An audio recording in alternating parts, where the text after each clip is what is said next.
Olá pessoal, eu sou o Paul da TheEngineeringMindset.com. Neste vídeo vamos falar sobre a tensão. Vamos aprender o que é tensão e diferença de potencial, como medir a tensão, a diferença entre tensão direta e alternada, bem como a corrente. E finalmente vamos abordar de forma resumida o porquê e a forma como as tensões variam em todo o mundo.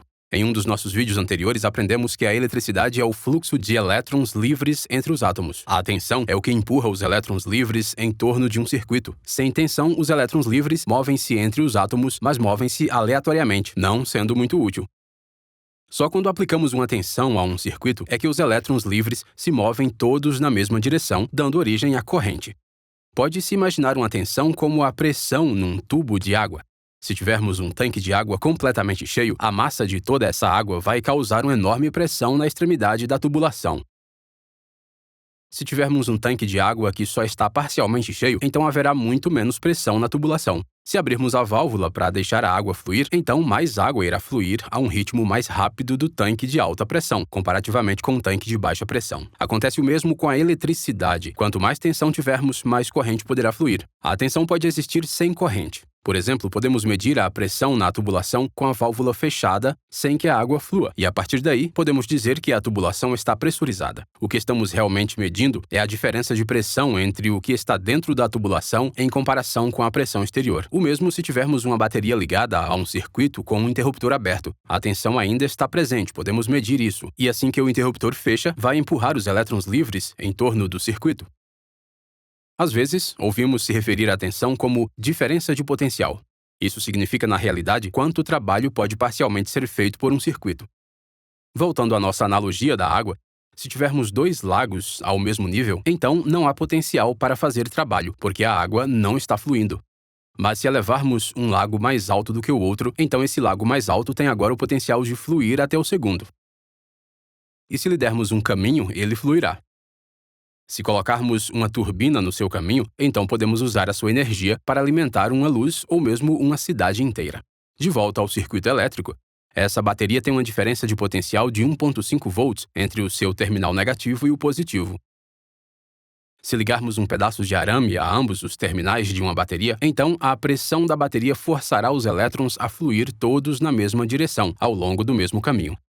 Assim, podemos colocar componentes elétricos no caminho destes elétrons para fazer o trabalho por nós. Por exemplo, se colocarmos uma lâmpada no circuito, essa se acenderá à medida que os elétrons fluem através dela. Se depois adicionarmos outra bateria no circuito em série, então os elétrons serão efetivamente impulsionados pela segunda bateria, uma vez que só podem fluir ao longo deste caminho e há mais energia a ser adicionada. Isso irá combinar as tensões de modo a obter 3 volts. Mais volts é igual a mais pressão, o que significa mais força impulsionadora. Isso vai significar que mais elétrons vão fluir e a lâmpada vai brilhar mais. No entanto, se movermos a bateria e a ligarmos em paralelo, então o caminho dos elétrons se divide. Uns irão fluir para a primeira bateria e outros para a segunda bateria. Portanto, ambas as baterias fornecerão a mesma quantidade de energia para que a tensão não seja combinada. A tensão não é aumentada e só recebemos 1,5 volts. Desta forma, a carga de trabalho é dividida pelas baterias e a lâmpada será alimentada durante mais tempo, mas será mais fraca. Abordamos isso com muito mais detalhes na nossa série de circuitos elétricos. Confira abaixo os links na descrição do vídeo. Medimos a força de potencial de tensão com as unidades de volts e usamos o símbolo de um V maiúsculo para demonstrar. Basta olhar para os seus aparelhos elétricos para ver um número ao lado do V maiúsculo, indicando para quantos volts o produto foi concebido. Neste exemplo, os fabricantes deste disco rígido USB estão dizendo que o dispositivo precisa ser ligado a uma corrente contínua de 5 volts, ou fonte de corrente contínua, e precisa de 1 ampere de corrente para que o dispositivo funcione. O termo volt vem de um físico italiano chamado Alessandro Volta, que inventou a pilha voltaica, que foi a primeira bateria elétrica que podia fornecer uma corrente elétrica a uma velocidade constante num circuito. Tensão e volts são coisas diferentes. Lembre-se, a tensão é a pressão e os volts são apenas as unidades que utilizamos para medir.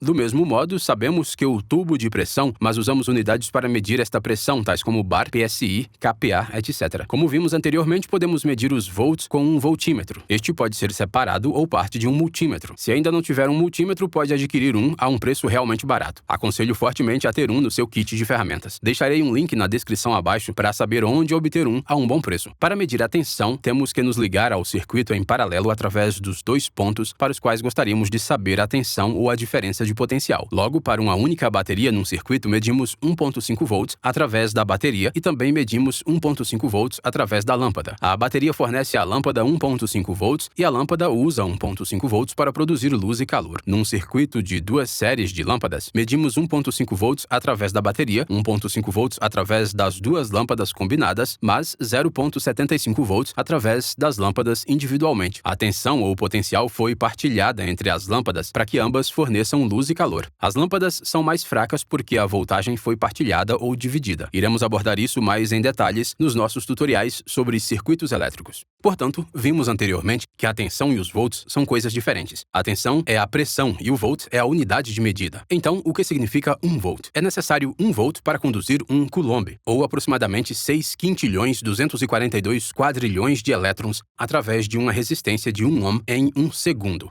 Isso ainda é um pouco confuso, por isso outra forma de explicar isso é que para alimentar esta lâmpada de 1.5 watt com uma bateria de 1.5 volts, seria necessário 1 coulomb ou 6 quintilhões 242 quadrilhões de elétrons fluindo da bateria e através da lâmpada a cada segundo para que essa se mantivesse acesa. Para alimentar esta lâmpada de 1.3 watts com uma bateria de 1.5 volts, seria necessário 0.2 coulombs, ou aproximadamente 1 quintilhão 872 quadrilhões 600 trilhões de elétrons para fluir da bateria e através da lâmpada a cada segundo para se manter acesa.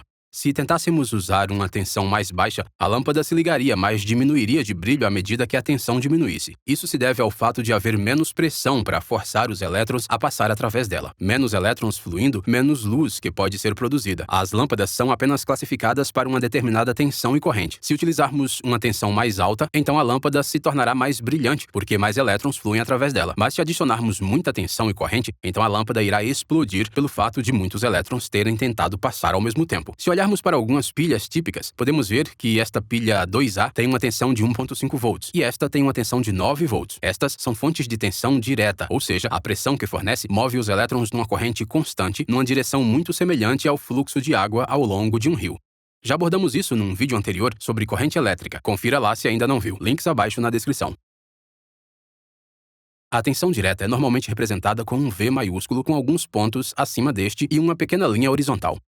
Pode ver um exemplo disso no multímetro para a configuração que precisaríamos para medir a tensão numa fonte de corrente contínua. Se traçássemos essa tensão contra o tempo, ela produziria uma linha reta porque é constante, é direta, numa direção. A tensão nas nossas tomadas de parede é a tensão alternada. Este é um tipo diferente de eletricidade. Nesse tipo, os elétrons alternam entre os fluxos para frente e para trás porque a polaridade do circuito está mudando de forma semelhante à maré do mar. Se traçássemos esta tensão contra o tempo, obteríamos uma onda sinusoidal à medida que avança e sobe ao seu máximo e depois começa a diminuir. Passa por zero e agora a corrente está fluindo para trás, mas depois atinge seu mínimo e volta a inverter a direção. Isso é normalmente representado com um V maiúsculo com uma linha ondulada acima dele. Pode ver isso no multímetro aqui, também para medir a tensão CA. A tensão nestas tomadas variam de acordo com o local do mundo em que nos encontramos. A maioria do mundo utiliza 220 a 240 volts. Mas a América do Norte, Central e alguns países da América do Sul, bem como alguns países espalhados por todo o planeta, utilizam de 110 a 127 volts. Podemos medir a voltagem nas nossas tomadas e ver que esta muda ligeiramente ao longo do dia, à medida que a procura na rede elétrica varia. E podemos fazer isso utilizando um destes medidores de energia baratos. Mais uma vez, links na descrição se você quiser um desses medidores. Pode obtê-los bem em conta e são um ótimo dispositivo para sua caixa de ferramentas. A razão das diferentes tensões em todo o mundo remonta às origens quando a eletricidade começou a ser distribuída pela primeira vez. Inicialmente não havia normalização, por isso cada rede de distribuição tinha a sua própria tensão e frequência para o que os seus engenheiros consideravam ser o melhor. Eventualmente, ao longo do tempo, algumas empresas cresceram e dominaram o mercado, pelo que a tensão e a frequência se normalizaram à medida que os seus produtos e serviços se expandiam. Os governos também tiveram que intervir e aprovar leis e regulamentos para ajudar a normalizar os respectivos países para que as pessoas pudessem comprar produtos facilmente, mas também comercializar produtos com outros países. Ainda hoje isso é um problema, mas mas é muito tarde para ser resolvido, uma vez que hoje todos dependem tanto dos seus dispositivos elétricos e precisaríamos substituir ou modificar todos para resolver o problema. Por exemplo, se pegarmos um secador de cabelo dos Estados Unidos, que está classificado a 110 volts, e o ligarmos a uma tomada de parede na Europa, que tem 220 volts, o secador de cabelo irá queimar na potência máxima porque simplesmente há muita tensão ou muita pressão, e o aparelho simplesmente não aguenta. Se pegássemos um secador de cabelo da Europa e o ligássemos a uma tomada americana, provavelmente não irá ligar, mas se ligar não será muito forte, será bem fraco porque simplesmente não há pressão suficiente para que funcione. Alguns produtos podem, no entanto, ser utilizados em diferentes tensões. É necessário verificar as etiquetas dos fabricantes no produto para ver, em primeiro lugar, se o produto foi concebido para lidar com tensões diferentes. Por exemplo, este carregador de portátil mostra que pode ser utilizado em tensões entre 100 e 240 volts, ao passo que este carregador só é classificado para 220 a 240 volts. Ok, isso é tudo para este vídeo, mas se quiser continuar sua aprendizagem com a engenharia elétrica, então veja estes vídeos aqui e eu te vejo na próxima lição. Deixe suas perguntas nos comentários abaixo e não esqueça de nos seguir no Facebook, Instagram, Twitter, assim como em theengineeringmindset.com.